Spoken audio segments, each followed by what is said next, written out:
Kekuatan Harvey York untuk bangkit. Bab 7. Kau, Harvey. Howard Stone memandang Harvey dengan ragu. Dia mencibir lalu memarkir mobilnya dan masuk ke hotel. Harvey sangat kikuk. Dia tidak menyangka Howard mengabaikannya saat bicara padanya. Mereka masuk ke ruang pribadi bergantian. Para teman sekelas lainnya telah berkumpul di sana. Semuanya menengok ketika pintu terbuka. Bukankah ini ketua kelas? Sang ketua kelas telah menjadi orang sukses sekarang. Sungguh tampan. Seseorang menggoda. Tentu, Howard memakai jas dan sepatu kulit dengan kunci mobil Audi menggantung di pinggangnya. Dia terlihat tampan saat ini. Kemudian seseorang melihat Harvey yang berjalan di belakang Howard. Walaupun jasnya tidak pas untuknya, jas itu masih terlihat menakjubkan, berkelas, dan mahal karena merek terkenal. Seorang teman sekelasnya melihatnya dan tersenyum, "Harvey, kau nampak sukses juga. Silahkan, kalian berdua kami telah menyiapkan 2 tempat duduk khusus, untuk Harvey dan ketua kelas." Howard melihat Harvey sepintas dan menggeleng. Dia tidak mengatakan fakta bahwa Harvey mengendarai sepeda listrik. Harvey merespon dan tidak memperdulikan kursinya. Malahan dia melihat sekeliling dan tidak begitu banyak gadis cantik di sana. Namun, Wendy masih terlihat cantik. Dia pantas disebut Sang Dewi. Wendy berpakaian setelan bisnis formal. Tubuh sempurnanya menunjukkan kemegahan tanpa cacat, seperti persik yang matang. Sangat menggoda dan menarik. Bahkan si keren Howard melihat Wendy saat ini. Dia terkesima. Dia mendatanginya dan tersenyum menyapa, "Oh, ini dia, Dewi kita. Aku sudah lama tidak melihatmu. Kenapa kau tidak mengontakku, sekarang di mana kau bekerja?" Wendy tersenyum malu dan berkata lembut, "Aku tidak sesukses dirimu, kau bahkan mengendarai Audi." Howard merasa inilah kesempatannya. Sang Dewi nampaknya menyukai mobil Audi yang dia beli dengan angsuran. Baru saja dia mau bicara, para wanita di belakangnya memprotes, "Ketua kelas, jangan mau dibodohi Wendy. Dia sekarang seorang manajer administrasi di York Enterprise, perusahaan terbesar di Newhey. Katanya dia akan dipromosikan menjadi manajer umum dan dia akan menduduki jabatan itu." Wow, semua orang terkesima. Mereka tahu betapa berpengaruhnya York Enterprise dalam hal ini. Banyak perusahaan dan beberapa wirausaha yang dimodali oleh perusahaan ini. Walaupun perusahaan ini tidak secara fisik terang-terangan dalam berbisnis, tetapi perannya sangat penting dalam menyokong semua pihak. Jika Wendy menjadi manajer umum di umur yang begitu muda, berarti dia memiliki kemampuan yang diakui. Siapapun yang sukses mengejarnya, tidak hanya mendapatkan kecantikannya dalam genggaman, tetapi juga banyak sumber keuntungan yang tak terkira dari dalam dirinya. Terlebih lagi, wanita ini sangat cantik tak terkira, melebihi artis papan atas. Semua pria yang ada di ruang pribadi itu sangat malu akan diri mereka dan hanya berdecak kagum. Harvey tidak begitu tertarik pada Wendy awalnya, tetapi dia mulai meliriknya ketika mendengar tentang andilnya di York Enterprise. Lagi pula, itu sudah menjadi miliknya sekarang. Dengan kata lain, Wendy adalah bawahannya. Lalu apa benar dia mampu? Bisakah dia menjadi manajer umum? Harvey tersenyum dan berjalan keluar memikirkan itu. Dia duduk di sebelah Wendy dan siap untuk berbincang dengannya. Wendy tersenyum, lalu cemberut. Setelah memandang Harvey dari atas ke bawah, lalu berkata, "Harvey, bisakah kau duduk di tempat lain, jangan di sini?" "Oh, apa ini kursi orang?" Dia berdiri. "Tidak, aku hanya tidak ingin kau duduk di sampingku," ucap Wendy. "Sebenarnya jasmu bagus, tetapi kau lupa sepatumu. Atau apakah jas itu kau pinjam dari seseorang?" Segera setelah perkataan itu terdengar, orang-orang paham dan melihat bahwa jas Harvey memang kurang pas di tubuhnya. Hal yang lebih penting lagi adalah dia mengenakan sandal dengan penuh lubang dan bahkan membiarkan ibu jari kakinya terjebak di sana. Gayanya sungguh urakan. Harvey pasrah. "Seharusnya aku membeli sepatu. Sangat tidak pantas." "Hahaha, Wendy, kau punya mata yang tajam. Sebenarnya aku tidak mau mengatakannya di depan teman sekelas kita ini. Namun, ada yang terlalu percaya diri dan menginginkan sesuatu yang tak pantas untuk orang seperti dirinya. Aku rasa sudah waktunya untuk mengungkapnya. Howard berjalan dari belakang dan tersenyum pada Wendy. Teman-teman, Harvey baru saja datang menggunakan sepeda listrik. Tadinya, kupikir dia menggunakan sepeda karena memang ingin mempersingkat waktu. Tetapi setelah memperhatikannya lagi, jas yang dia kenakan sungguh bagus. Sayangnya dia lupa akan sepatunya, sungguh memalukan. Howard menganggap dirinya telah mengungkap kebohongan. Harvey, apa kau membeli jas itu saat diskon di suatu toko? Dan lihat dirimu, kau bahkan tidak menyobek label harganya. Ayo kembalikan baju ini setelah pesta, oke? Menurutku tidak seburuk itu. Namun, memang dia datang ke sini dengan sepeda listrik. Aku melihat kuncinya. Juga, jelas bahwa dia tidak mengganti sandal yang dipakai selama bertahun-tahun. Ya, teman sekelas itu mulai bergunjing dalam sekejap. Ada beberapa yang ingin pamer di depan sang Dewi, Wendy. Saat ini, mereka mengkritik Harvey habis-habisan. Tepat ketika Harvey ingin menjelaskan, Shirley mantan teman sekamarnya berdiri dan berkata dengan keras, "Kalian sedikit berlebihan. Kita semua adalah teman sekelas. Meskipun gayanya agak aneh, apa kau harus berkata begitu?" Shirley adalah sosok yang cantik dan elegan. Dia tampak seperti seseorang dari keluarga yang baik dan bergengsi. Harvey sering mengganggunya menyalin pekerjaan rumahnya ketika mereka masih di bangku kuliah. Makanya, hubungan mereka masih baik. Harvey tidak pernah berpikir bahwa Shirley akan maju dan membantunya berbicara. Howard tiba-tiba maju dan menarik kerah Harvey ketika dia melihat wanita cantik lain dari kelas mereka membantu sampah ini untuk berbicara. Dia dengan cepat mengeluarkan sebuah label dan tidak bisa menahan diri untuk berkata, "Shirley, apa kau masih ingin membantunya? Apa kau melihatnya?" Dia bahkan tidak melepas labelnya. Satu potong bernilai puluhan ribu. Apa menurutmu dia mampu membeli pakaian seperti itu dengan penampilannya yang begitu buruk? Dan seingatku, Harvey sudah menjadi menantu keluarga Zimmer 3 tahun lalu, bukan? Menantu laki-laki yang menumpang dan dia masih mengenakan setelan haute couture Armani, hahaha. Mungkin pakaian pria ini hanya dicuri dari seorang pria dari keluarga Zimmer. Karenanya, itu tidak begitu pas untuknya. Harvey, kau harus realistis.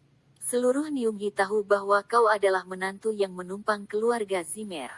Kau tidak perlu berpura-pura di depan kami. Kami semua adalah teman sekelas. Kenapa kau berpura-pura? Harvey mengangkat tangannya, menyingkirkan tangan Howard, dan menatapnya dengan dingin. Howard melihat tatapan Harvey dan mencibir, "Apa? Kau ingin memukulku? Setelah aku mengungkapkan rahasiamu? Atau kau ingin memberitahuku bahwa pakaian itu milikmu? Jika kau bisa membuktikannya, aku akan berlutut padamu." Harvey hendak berbicara ketika tiba-tiba ponselnya berdering. Dia dengan cepat mengeluarkan telepon model lama itu. Semua orang sudah tertawa sebelum dia bisa menjawab telepon. Lucu sekali. Bukankah ini jenis telepon model lama yang harganya $99 untuk 3 tahun? Harvey menggunakan telepon semacam itu. Bagaimana bisa dia masih berani memakai Armani untuk pamer? Apa dia sudah gila? Atau apa dia menjadi bodoh setelah menjadi menantu yang menumpang? Harvey tidak peduli dengan reaksi orang lain saat ini. Sebagai gantinya, dia dengan cepat menjawab telepon. Segera, dia mendengar teriakan Lilian ibu mertuanya dari ujung seberang. "Harvey, kemana kau pergi? Kenapa kau tidak mencuci toilet? Sial, dia lupa tentang ini." Harvey merasa tidak berdaya, dia seharusnya tidak datang ke pesta reuni ini. "Kau memang menantu benalu. Kau bahkan dimarahi karena menghadiri pesta reuni melalui panggilan telepon." Sepertinya ibu mertuanya sedang memarahinya dan memintanya untuk kembali dan mencuci toilet. Lia, meminta seorang pria untuk melakukan ini, Aku lebih baik menghancurkan kepalaku sampai mati daripada mencuci toilet. Meskipun aku tidak dapat menghasilkan uang, aku tidak akan menjadi menantu benalu yang menumpang. Bahkan jika kau memukulku sampai mati, aku tidak akan melakukannya. Kemiskinan menghambat ambisi pria, aku tidak pernah mengira kau orang yang picik. Semua orang di sana mencibirnya, bahkan Shirley sedikit menghela nafas saat ini. Dia merasa tidak enak melihat Harvey dalam situasi seperti itu. Lingkungannya kebetulan sedang merekrut penjaga keamanan baru-baru ini.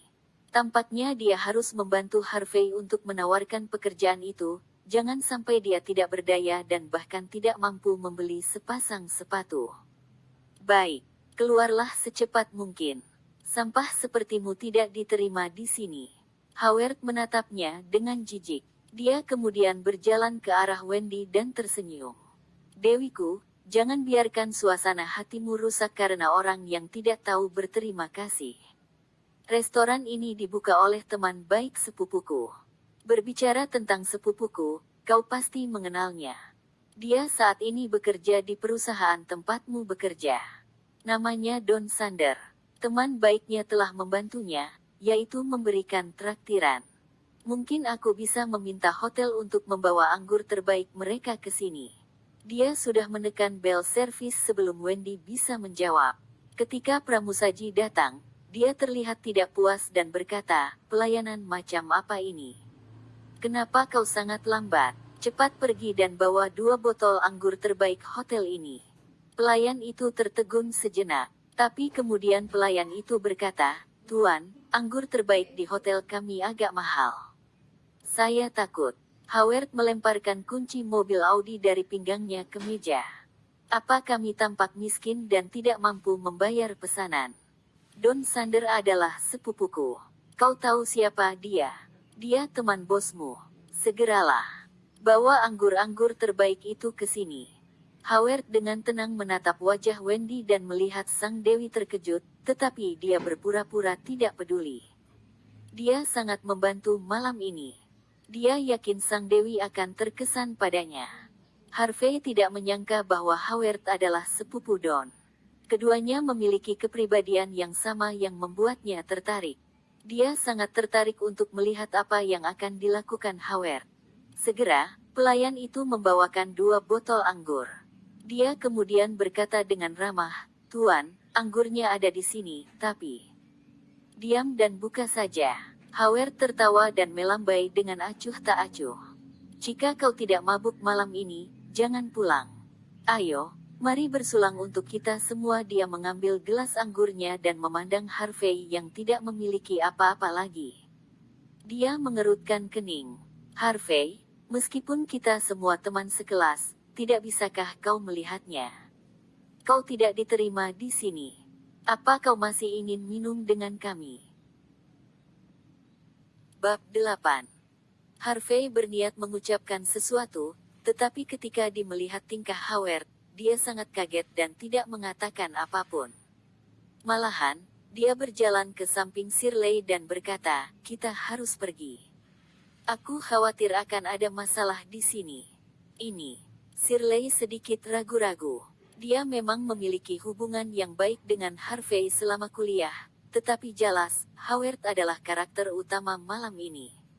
Jika dia pergi sekarang, apa dia tidak akan menyinggung perasaan Howard? Di sisi lain, ketika Howard melihat Harvey masih di sana dan bahkan bercengkrama dengan Shirley teman sekelasnya yang cantik, wajahnya menjadi masam. Dia menatapnya, "Harvey, aku terima jika kau masih mau di sini. Tapi, kau malah ingin membawa teman sekelas kami yang cantik. Kau pikir kau siapa? Apa kau orang yang sukses? Jangan lupa, kau adalah menantu yang menumpang, dan kami merasa malu memiliki teman sekelas sepertimu." "Benar. Semua teman sekelas kita sangat sukses. Kau sendiri, memalukan. Cepat keluar, Shirley, dia menantu yang menumpang. Seharusnya kau tidak tertipu olehnya." Howard adalah karakter utama malam ini. Para teman sekelas ini telah berada di komunitas selama beberapa tahun. Mereka tidak begitu mampu, tetapi semuanya sangat pandai menyanjung. Pada saat ini, mereka semua menghina Harvey tak henti. Harvey mengerutkan kening. Jika bukan karena takut Shirley akan mendapat masalah nanti, dia tidak ingin mengatakan apa-apa lagi. Sementara itu, Howard melihat Harvey masih belum pergi dan merasa kehilangan muka. Dia mengeluarkan kartu bank dan melemparkannya ke meja makan. Dia mencibir, "Pelayan, Bill, tolong. Jika seseorang tidak menyerah, maka aku akan membiarkannya melihat bahwa dia tidak akan pernah mampu membeli makanan ini seumur hidup." Banyak orang tersentak setelah melihat tingkah Howard.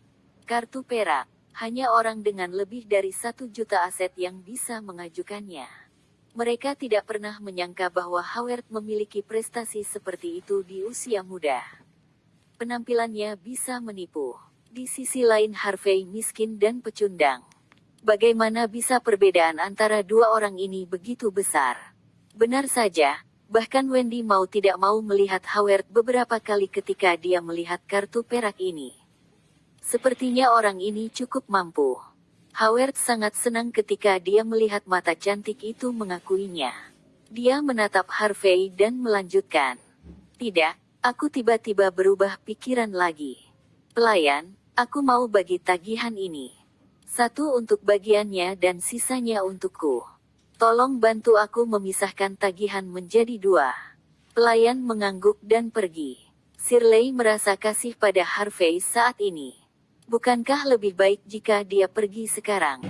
Makanan malam ini diperkirakan puluhan ribu, dan konsumsi rata-rata per orang akan lebih dari 1.000.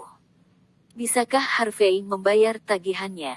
Shirley menghela nafas ketika dia memikirkan tentang ini. Dia diam-diam mengeluarkan kartu banknya. Dia harus membantu melunasi tagihan untuk Harvey agar tidak mempermalukannya. Pada saat ini, pelayan yang memegang kartu itu, dan seorang pria yang sepertinya adalah seorang manajer berjalan dengan cepat ke ruang pribadi. Pelayan itu membungkuk pada Howard dengan tatapan menyesal dan berkata, "Tuan, maafkan saya, saldo di kartu Anda tidak mencukupi." Howard tertegun sejenak. Dia kemudian berkata dengan marah, "Apa? Kau bercanda? Aku masih memiliki jutaan di kartuku, kenapa kau bilang bahwa saldonya tidak mencukupi?" "Ya, Pak, maafkan saya. Makan malam ini sekitar $1.800.000. Anda masih harus membayar $1.700.000 setelah dikurangi bagian tuan ini." Harvey hampir tertawa terbahak-bahak saat mendengar angka itu. Howard memang seorang penipu. Meskipun tidak ada yang tahu tentang 2 botol anggur yang dibawakan pelayan, Harvey tahu tentang itu. Itu adalah Eden 13 yang terkenal, anggur kerajaan asli Prancis, dengan harga eceran sekitar $800.000. Howard baru saja memesan 2 botol, dan harganya sudah lebih dari $1.600.000. Howard sangat terkejut. Dia menunjuk ke pelayan dan berkata, "Kau bercanda. Kami berjumlah kurang dari 20 orang di sini. Bagaimana bisa kita menghabiskan sekitar $2 juta? Bawa manajermu ke sini. Aku ingin melihat seberapa korup hotelmu." Pelayan itu menghela nafas. Dia sudah mengantisipasinya. Dia kemudian melangkah mundur dan berkata, "Ini manajer kami, Tuan." "Nah," Howard berteriak sambil menatap manajer yang berpakaian rapi di depannya. "Apa kau mau berhenti dari pekerjaanmu? Bagaimana bisa konsumsi per kapita bisa $100.000? Kau tahu siapa aku? Sepupuku adalah Don Sander." Manajer itu bersikap tenang. Dia berkata perlahan, "Tuan, maafkan saya. Makanannya hanya sekitar puluhan ribu $. Namun, Anda memesan 2 botol Enden 13 anggur Prancis terbaik tadi. Masing-masing seharga $880.000. Jadi, Anda harus membayar $1.760.000. Ini sekitar $1.800.000 setelah ditambah biaya makanan. Tapi karena Anda sepupu Tuan Sander, kami telah membulatkan jumlahnya. Percaya atau tidak, aku akan membunuhmu." Howard sangat marah. Dia menarik ke meja manajer. Apa-apaan kau memberi harga anggur yang harganya lebih dari $800.000? Bahkan jika memang segitu harganya, aku tidak bilang menginginkan anggur yang begitu mahalnya. Aku akan menelpon polisi. Manajer itu menenangkan dirinya dan perlahan melepaskan tangan Howard. Dia telah berada di posisi ini selama beberapa tahun. Jadi, dia telah melihat semua jenis orang di Nyunghi sebelumnya. Namun, ini pertama kalinya dia melihat seseorang yang tidak punya uang tetapi tetap berpura-pura kaya. Dia berkata dengan sungguh-sungguh setelah menarik napas dalam-dalam, "Tuan, izinkan saya menjelaskan beberapa hal kepada Anda. Pertama, kami telah memberikan anggur terbaik yang Anda minta. Kedua, pelayan kami ingin mengingatkan Anda tentang harga 2 kali, tetapi Anda tidak peduli. Ketiga, semua hal ini sedang direkam, jadi kami punya bukti. Jika Anda ingin menelepon polisi, silahkan lakukan." Prok-prok. Manajer bertepuk tangan dengan lembut setelah dia menyelesaikan kata-katanya. Bam. Pintu ruang pribadi dibuka. Beberapa pria berotot menyerbu masuk. Semuanya tampak sangar dan mengerikan. Ketika satpam datang untuk melapor kepadanya, dia sudah merasa bahwa seseorang akan menyebabkan masalah, jadi dia membawa pengawal bersamanya. Howard berkeringat dingin dan ciut. Dia kemudian murka dan berkata, "Di mana bosmu? Aku ingin bertemu dengan bosmu. Kau menjalankan bisnis gelap. Jadi, maksud Anda, saya menjalankan bisnis gelap." Seorang pria muda dengan potongan rambut pendek mengenakan kemeja putih dan memegang 2 bola training di tangannya. Dia masuk sambil tersenyum. Dia mengenakan kacamata berbingkai emas, tampak menakutkan, sekaligus tampak jahat. Penampilannya membuat orang tanpa sadar menganga. Tyson Woods, pemilik Hotel Platinum, dianggap sebagai salah satu individu terbaik di Nyunghi. Hotel Platinum adalah salah satu propertinya. Howard awalnya ingin mengutuk, tetapi keringatnya terus menetes saat ini. Dia adalah Tyson Woods, orang yang terkenal. Dia berkata secara berlebihan barusan, mengaku bahwa Don dan Tyson adalah teman. Dia tahu bahwa Don tidak ada apa-apanya di depan Tyson. Howard hanyalah seorang pemuda sekelas pekerja. Beraninya dia mengacau dengan Tyson. Manajer berkata dengan dingin setelah melihat bos datang, "Tuan, Anda memiliki kartu perak dan juga memegang kunci Audi. Saya kira Anda bukan seseorang yang tidak mampu membayar tagihan. Anda sendiri yang meminta anggur terbaik dan menginginkan 2 botol sekaligus. Sekarang Anda menolak untuk membayarnya."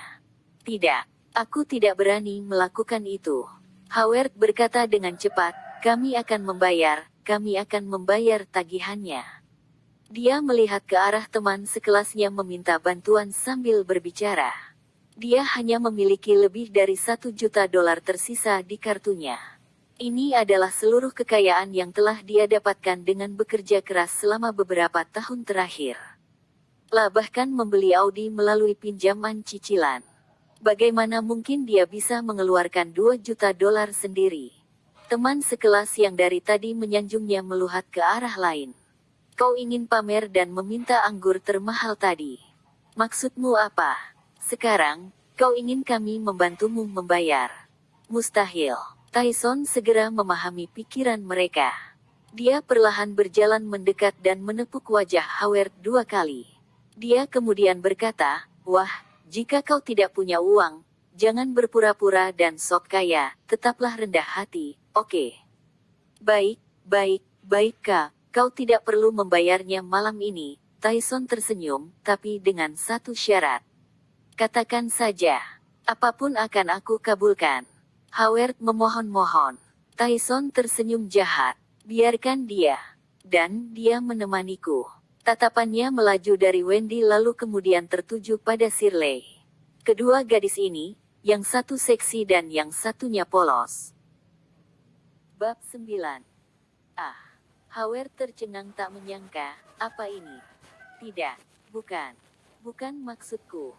Saudaraku Tyson, selamat bersenang-senang." Howard tidak berani menatap wajah Wendy saat itu setelah dia selesai bicara. Malahan dia mencoba untuk mengambil kuncinya lalu bersiap untuk kabur. Howard, dasar sialan. Wendy gemetar karena marah. Dia tidak pernah mengira pria sepertinya ternyata seorang pengecut. Teman sekelas lainnya juga pengecut. Semuanya tampak seperti takut terlibat masalah. Harvey adalah satu-satunya orang yang hadir dengan wajah datar, bukan karena hal lain, tetapi karena dialah yang melatih dan merawat Tyson Woods secara diam-diam saat dia masih berada di keluarga York. Tyson pernah tinggal di jalan waktu muda. Dia tidak punya uang dan kekuasaan. Dia hampir mati dibacok di jalan beberapa kali. Suatu ketika, Harvey bertemu dengannya dan mengira dia akan menjadi orang berpengaruh dan memegang andil, jadi dia memutuskan untuk melatihnya saat itu. Dia terkejut bahwa Tyson telah berkembang pesat hanya dalam beberapa tahun. Namun, Harvey tidak berniat untuk mengenalinya. Dia bukan lagi pewaris York setelah bertahun-tahun. Tyson mungkin tidak ingin mengenalnya. Sementara itu, si keji Tyson akhirnya melirik orang lain di ruangan itu dengan sengaja. Meskipun demikian, ketika pandangannya melewati Harvey, dia sedikit terkejut. Wajahnya berubah di detik berikutnya. Kesombongan dan kejahatannya langsung menghilang. Sebaliknya, dia dengan cepat bergerak maju dan berjalan ke Harvey. Dia membungkuk dan berkata dengan suara rendah, "Tuan, saya tidak tahu bahwa Anda ada di sini. Mohon maafkan saya." Semua orang di ruangan pribadi terkejut seketika. Tyson yang sangat sombong yang bisa dengan mudah membuat mereka mati sekarang berdiri di samping Harvey dengan hormat, seperti seorang siswa yang sedang dikuliahi oleh seorang guru. Bahkan bawahan Tyson pun kaget. Bos mereka selalu tidak kenal takut dan kejam. Dia tidak pernah begitu menghormati seseorang. Harvey satu-satunya orang yang tetap tenang dan tidak menunjukkan ekspresi. Sudah lama ia. Harvey menghela nafas setelah sekian lama. Dia lalu menepuk bahu Tyson. Biarkan saja mereka pergi, bagaimanapun juga mereka semua adalah teman sekelasku. Lia, saya akan melakukan apapun yang Anda katakan, Tuan. Saya akan melepaskan mereka. Keluarkan mereka dari sini. Saya ingin bercengkrama dengan Anda, Tuan. Jangan biarkan mereka mengganggu kita. Tyson sangat marah. Segera, semua teman sekelas dengan ekspresi heran itu dikeluarkan. Di luar Hotel Platinum, semua teman sekelasnya kaget. Shirley bahkan bergumam, "Aku tidak mengharapkan Harvey untuk membantu kita. Tapi bagaimana bisa dia tahu pemilik Platinum Hotel?" Wendy juga berbisik, "Apa kita salah menyalahkannya? Dia mungkin cukup mampu dan sukses juga. Apanya yang salah?" Howard bingung saat ini. Dia sangat dipermalukan malam ini. Dia harus memulihkan citra dan reputasinya. "Aku tahu. Harvey pasti penipu. Dia telah berkolusi dengan Hotel Platinum ini sejak lama dan ingin menipu uang semua orang," kata Howard dengan getir. Shirley mendengus. "Jika dia menginginkan uangmu, mengapa dia membiarkanmu pergi? Itu karena dia tahu aku akan menelepon polisi. Jadi, dia takut." "Ya. Kalau tidak, bagaimana semua ini bisa diselesaikan dengan mudah?" "Harvey, si brengsek itu. Ini belum berakhir." Howard kesal. Teman sekelas lainnya saling memandang dan merasa itu masuk akal. "Ya, ini belum berakhir." Harvey, menantu yang menumpang bahkan menggertak teman sekelasnya. "Kita lihat saja nanti. Lain kali aku bertemu dengannya, aku akan..." Mereka hanya mencaci dan ribut sendiri. Tidak ada yang berani mendatanginya dan mengganggunya saat ini. Mereka semua pergi kesal dengan mengutuk dan berteriak. Setelah menolak Audi Howard, Wendy naik ke sebuah Porsche dan pergi, hanya menyisakan Howard yang sedang kesal. Sekarang hanya ada Harvey dan Tyson di ruang pribadi itu. Tyson berdiri dan menunduk, tetapi dia masih melihat keluar jendela dan berkata, "Tuan, orang-orang ini sangat tidak berterima kasih. Apa perlu aku lupakan mereka?" Harvey tersenyum dan tidak menganggapnya serius. Jika bukan karena Shirley malam ini, dia hanya akan diam dan membiarkan Tyson yang menangani mereka. Baik, Tyson tidak berani membantah. Tuan, kau bekerja di mana sekarang? Saya tidak dapat menemukan Anda dalam beberapa tahun terakhir. Pada akhirnya kau akan mengetahuinya. Ingat, panggil saja namaku saat kau bertemu dengan di lain waktu. Perintah Harvey. Ponsel model lama Harvey berdering lagi saat dia berbicara. Dia mengangkat telepon dan melihatnya. Mengernyitkan kening dan berkata, "Sial. Aku harus kembali dan membersihkan rumah. Tyson, aku akan menemuimu saat aku senggang." Begitu dia selesai berbicara, dia mengendarai sepeda listriknya dan menghilang dari pandangan Tyson yang bingung.